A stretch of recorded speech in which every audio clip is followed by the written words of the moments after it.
Hello friends, आज की इस वीडियो में हम चर्चा करने जा रहे हैं मोनोथियस्टिक एंड पॉलीथियस्टिक रिलीजन के बारे में।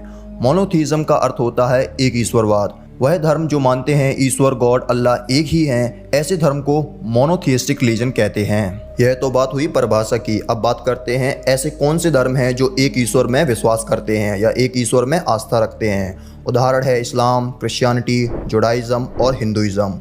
अब आप कहेंगे हिंदू भला कब से एक ईश्वर में विश्वास करने लगे, तो थोड़ा सब्र कीजिए, आपको उत्तर मिल जाएगा। पहले बात करते हैं जुडाइज़म की। आज से लगभग 4500 वर्ष पूर्व अब्राहम या इब्राहिम को एक ईश्वरवाद की धारणा देने का श्रेय दिया जाता है।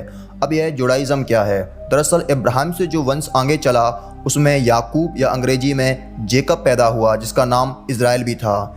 यह वही इज़राइल है जिसके नाम पर आज इज़राइल देश बसा हुआ है। और इज़राइल देश में जो धर्म माना जाता है वह मुख्य तौर पर जुडाइज़म है और सेकेंडरी है इस्लाम। तो जुडाइज़म के बारे में हम जानेंगे आगे इस वीडियो में। आज पूरे विश्व में 1.4 करोड़ इस धर्म को मानने वाले रह गए हैं। जुडाइज़म को मानने वाले लोग या तो यहूदी कहलाते हैं या इब्रानी या इजरायली कहलाते हैं। यह जिस एक ईश्वर में यकीन करते हैं उसका नाम यहोवा बताया जाता है। यहोवा के कई अन्य नाम भी हैं, पर यह उनका प्रमुख नाम है। जुडाइज़म में मूर्ति की पूजा नहीं करते हैं, वह ईश्वर को निराकार रूप में पूजते हैं। यह पहला धर्म है जिसने ईश्वर को निराकार रूप में पूजना और मानना शुरू किया।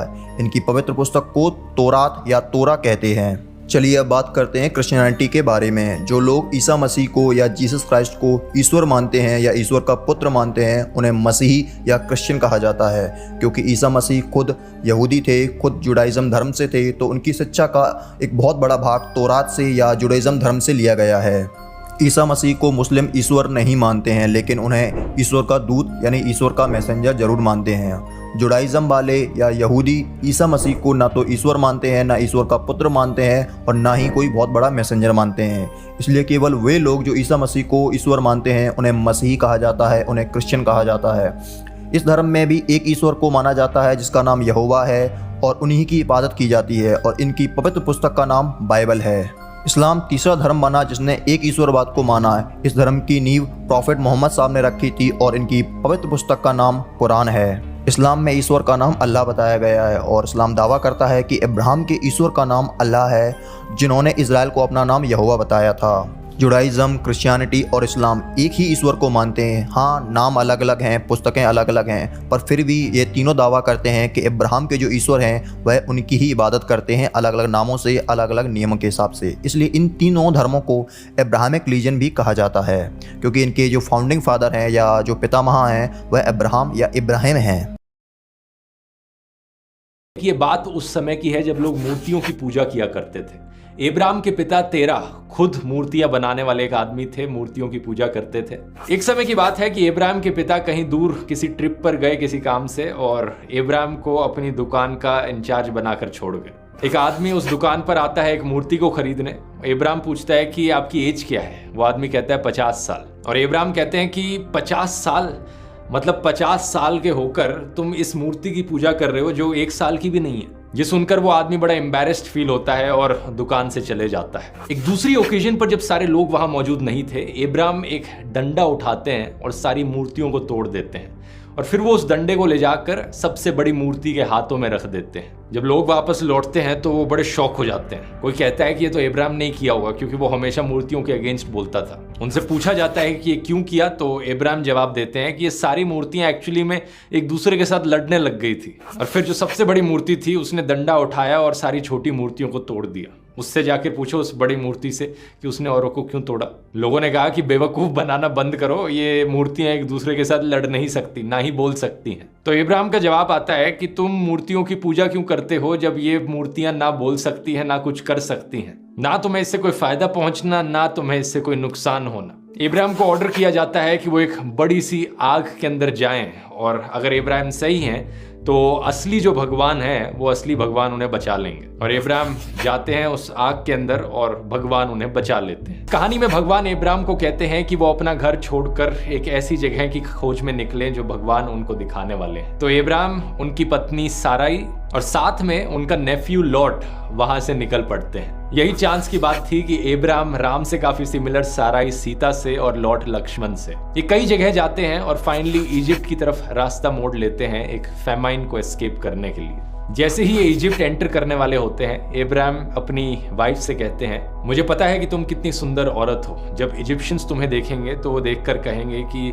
ये तो इसकी पत्नी है और वो मुझे मार डालेंगे, लेकिन तुम्हें जिंदा रहने देंगे। लेकिन अगर हम कहें कि तुम मेरी वाइफ नहीं बल्कि मेरी सिस्टर हो तो मुझे भी अच्छे से ट्रीट करेंगे वो, और मेरी जिंदगी भी बच जाएगी। इजिप्ट में जो उस समय राजा होता था उसे फारो कहते थे। फारो के ऑफिशियल साराई को देखते हैं, उसकी तारीफ करते हैं और अपने पैलेस में लेकर जाते हैं। क्योंकि एब्राहम ने कहा कि वो उसका भाई था तो एब्राहम को भी अच्छी सी ट्रीटमेंट मिलती है और एब्राहम को कई शीप, कैटल, डोंकीज, सर्वेंट्स दिए जाते हैं, कैमल्स दिए जाते हैं। लेकिन अचानक से फैरो के घर पे बहुत सारी सीरियस बीमारियां आ जाती हैं। तो फैरो एकदम से एब्राहम को बुलाते हैं कि तुमने मेरे साथ क्या किया है? तुमने बताया क्यों नहीं कि ये तुम्हारी वाइफ थी? तुमने ये क्यों कहा कि ये सिस्टर थी? मैंने तो इसे अपनी वाइफ बना लिया था, लेकिन अब लो तुम अपनी वाइफ और वापस जाओ। तो फैरो के ऑर्डर्स पर एब्राहम, उनकी वाइफ और उनके पास जो भी कुछ था उस सबको बाहर भेज दिया जाता है इजिप्ट से। इसके बाद इब्राहिम नेगेव और बेथेल जाते हैं और इब्राहिम और लॉट के जो शेपर्ड्स थे इस समय पर वो एक दूसरे से लड़ना शुरू कर देते हैं। तो इब्राहिम और लॉट दोनों अपने दूसरे रास्ते निकल जाते हैं। इब्राहिम इस समय पर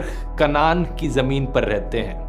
इब्राहिम और साराई का कोई बच्चा नहीं हुआ था। साराई ने इब्राहिम को अपनी एक स्लेव वुमेन हागार दे दी और यहाँ बच्चे का जन्म होता है जिसका नाम इश्माइल रखा जाता है। भगवान एक एग्रीमेंट करते हैं इब्राहिम के साथ कि इब्राहिम बहुत से अलग अलग देशों के फादर रहेंगे। इसी के चलते भगवान इब्राहिम को रीनेम कर देते हैं और इनका नाम इब्राहिम रख देते हैं। यही कारण है दोस्तों कि अभी तक मैं इब्राहिम को इब्राहिम करके पुकार रहा था, क्योंकि इसी कहानी के बाद इब्राहिम का नाम इब्राहिम रखा जाता है और साराई का नाम सारा रख दिया जाता है। भगवान प्रॉमिस करते हैं इब्राहिम को ये सारी जमीन कनान की, और कनान की डिस्क्रिप्शन एग्जैक्टली क्या है?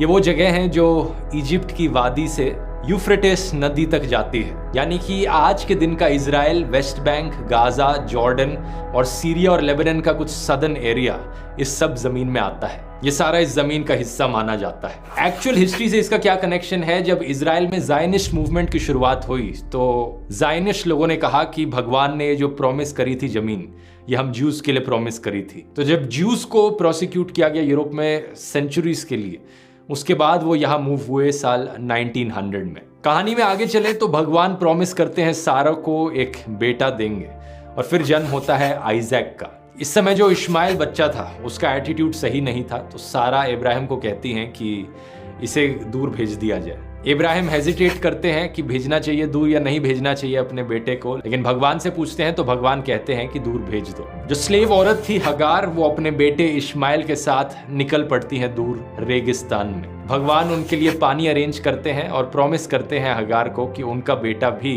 एक दिन एक बड़ा ग्रेट नेशन बनाएगा। अब ज्यूज और क्रिश्चियंस मानते हैं कि वो एक्चुअली में डिसेंडेंट्स हैं आइसैक के, और मुस्लिम्स मानते हैं कि वो डिसेंडेंट्स हैं इश्माइल के। ये वो पॉइंट है, ये वो कहानी है जहां से ये इब्राहिमिक रिलीजन्स एक दूसरे से अलग हो जाते हैं। यहूदी लोग, जूइश लोग मानते हैं कि आइजैक का एक बेटा हुआ था जेकब नाम से, जिसे बाद में रीनेम किया गया और उसका नाम इजराइल रखा गया, और वो इजराइल एक्चुअली में एंसेस्टर था इजराइल की 12 ट्राइब्स का। इसलिए आज के दिन सारे जूइश लोग मानते हैं कि वो एक्चुअली में डिसेंडेंट्स हैं आइजैक के बेटे जेकब के। दूसरी तरफ क्रिश्चियनिटी में जीसस सबसे इंपॉर्टेंट प्रॉफिट बनते हैं। क्रिश्चियंस मानते हैं कि जीसस एक्चुअली में डिसेंडेंट है आइजैक के, और क्योंकि वो जीसस में मानते हैं तो वो अपने आप को एक स्पिरिचुअल डिसेंडेंट मानते हैं आइजैक का। तीसरा, मुस्लिम्स का मानना है कि इब्राहिम और इश्माइल ने साथ में मिलकर मेका में काबा बनाया, जो कि इस्लाम की मोस्ट सेक्रेड साइट है। इसलिए मुस्लिम्स अपनी स्पिरिचुअल लीनिएज ट्रेस बैक करते हैं इश्माइल को।